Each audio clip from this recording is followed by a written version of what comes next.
Halo, Assalamualaikum teman-teman. Kali ini kita akan membahas tentang struktur dan fungsi tumbuhan. Coba kalian amati tumbuhan yang ada di sekitar kalian. Tahu nggak sih kalau tumbuhan berbunga terdiri dari berbagai jenis dan bentuk yang berbeda? Tapi walau berbeda bentuk dan jenisnya, biasanya tumbuhan memiliki bagian-bagian yang sama, seperti akar, batang, daun, dan bunga. Nah, biasanya bagian-bagian ini memiliki struktur yang berbeda-beda.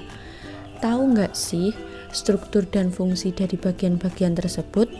Coba deh kalian amati tanaman yang ada di sekitar kalian. Apakah ada kaitan antara struktur dan fungsinya? Maka dari itu, kita akan bahas mengenai struktur dan fungsi dari tanaman. Pada dasarnya, kehidupan di bumi tidak mungkin berlangsung jika tidak ada tanaman. Karena tanaman adalah sumber oksigen bagi makhluk hidup. Jika tidak ada tanaman di bumi, maka akan terjadi kerusakan ataupun kematian pada makhluk hidup. Sekarang kan marak ya, perusakan hutan, tanaman-tanaman ditebang yang nantinya memicu kerusakan ataupun bencana. Oke, kita akan bahas yang pertama, yaitu tentang struktur dan fungsi jaringan akar. Akar merupakan bagian tubuh tumbuhan yang tumbuh di dalam tanah.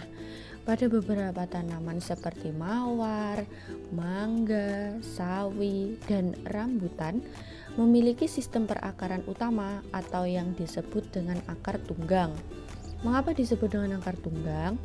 Karena akar tunggang memiliki akar utama yang tumbuh jauh ke dalam tanah dan memiliki cabang-cabang di sekitarnya. Bisa dilihat ya pada gambar di samping, akar utama berada di tengah. Nah, di sampingnya itu akar cabang. Berbeda dengan akar serabut.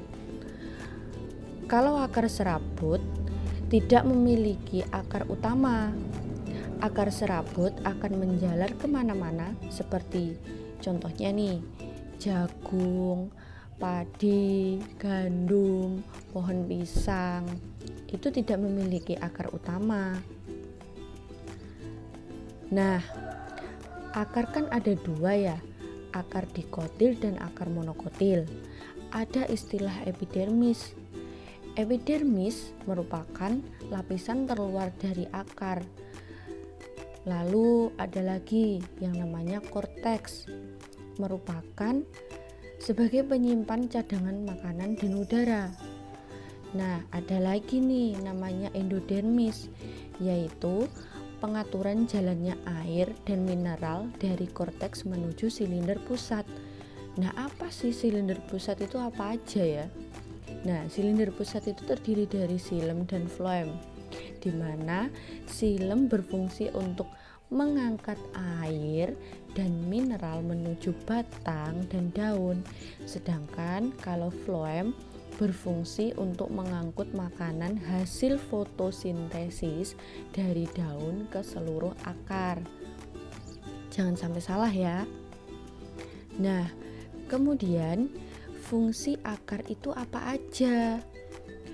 Fungsi akar itu yang pertama, yaitu membuat tumbuhan menjadi tegap. Yang kedua, menyerap air dan garam.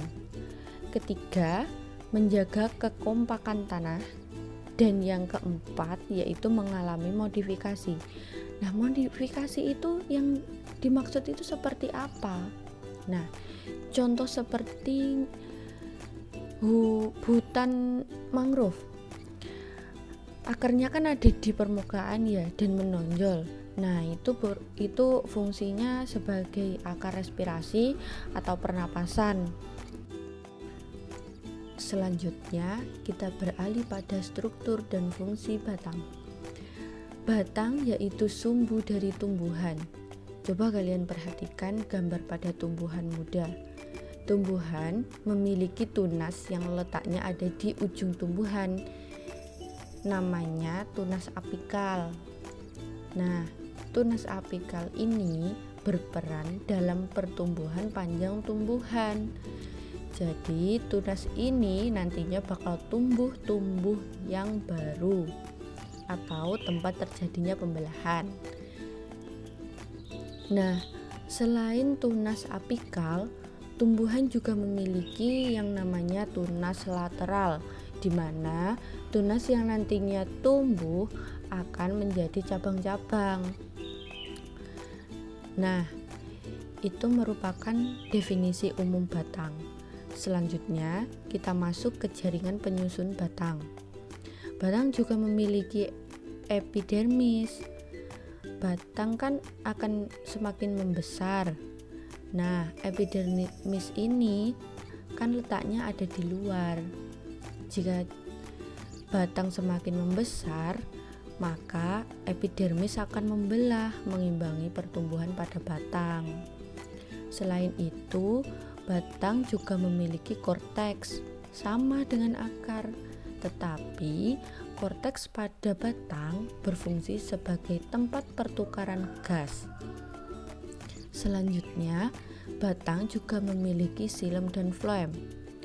Keduanya saling berdampingan, namun letaknya saja yang berbeda. Xilem di bagian dalam, kalau floem di bagian luar. Selain itu, batang juga memiliki yang namanya empulur. Nah, empulur itu merupakan bagian batang yang paling dalam. Nah, selanjutnya fungsi pada batang. Fungsi batang yang pertama yaitu sebagai tempat tumbuhnya daun, bunga, dan buah. Kedua tempat melekat dan tumbuh dari daun. Ketiga, penyediaan makanan bagi tumbuhan. Yang keempat, mendistribusikan air dan mineral dari akar ke daun dan bunga. Kelima, mendistribusikan hasil fotosintesis dari daun ke akar dan bagian tubuh lain. Dan yang terakhir, mengalami modifikasi. Contoh dari mengalami modifikasi ini, jika pada tumbuhan lain, batang sebagai penyimpan cadangan makanan, namun berbeda dengan batang kaktus yang berperan sebagai tempat pembentukan makanan.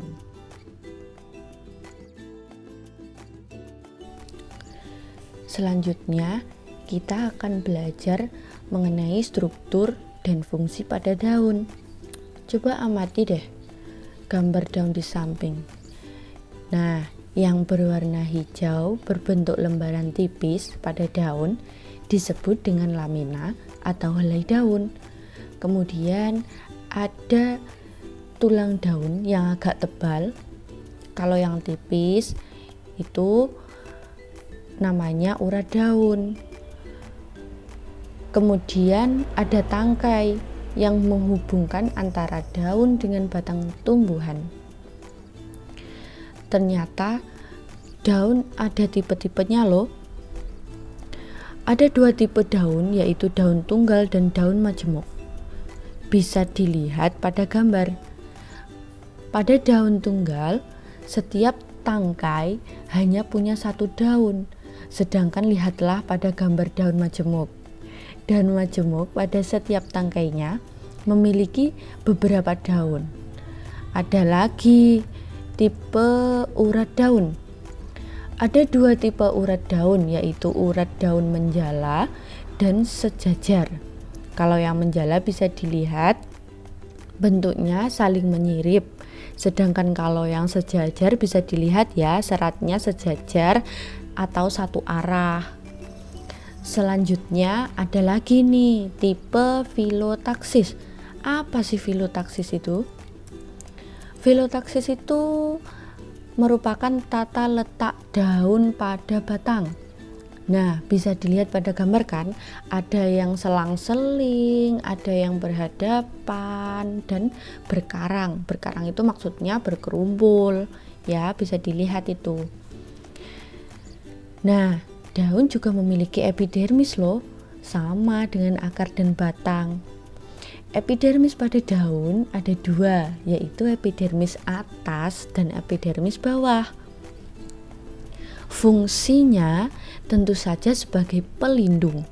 Nah, selain epidermis, juga terdapat jaringan mesofil yang terdiri dari palisade dan spon. Nah, jaringan palisade ini merupakan bagian utama dari seluruh bagian tumbuhan untuk fotosintesis. Sedangkan kalau spon merupakan sel-sel yang tersusun lepas, bisa dilihat dari kalau bentuknya itu tidak beraturan. Itu yang seperti sel yang bentuknya agak bulat-bulat itu. Nah, itu namanya spon. Nah, yang di atasnya itu yang kotak-kotak itu yang saling rapat itu namanya palisade. Gitu ya. Lalu apa sih fungsi daun? Yang pertama yaitu sebagai tempat pembentukan makanan. Kedua, terdapat stomata, dan yang terakhir melakukan modifikasi. Nah, contoh dari modifikasi ini yaitu daun kaktus yang bentuknya kan duri.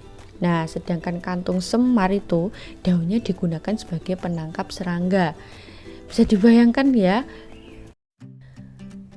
Baiklah teman-teman, itu saja yang bisa saya sampaikan untuk kalian.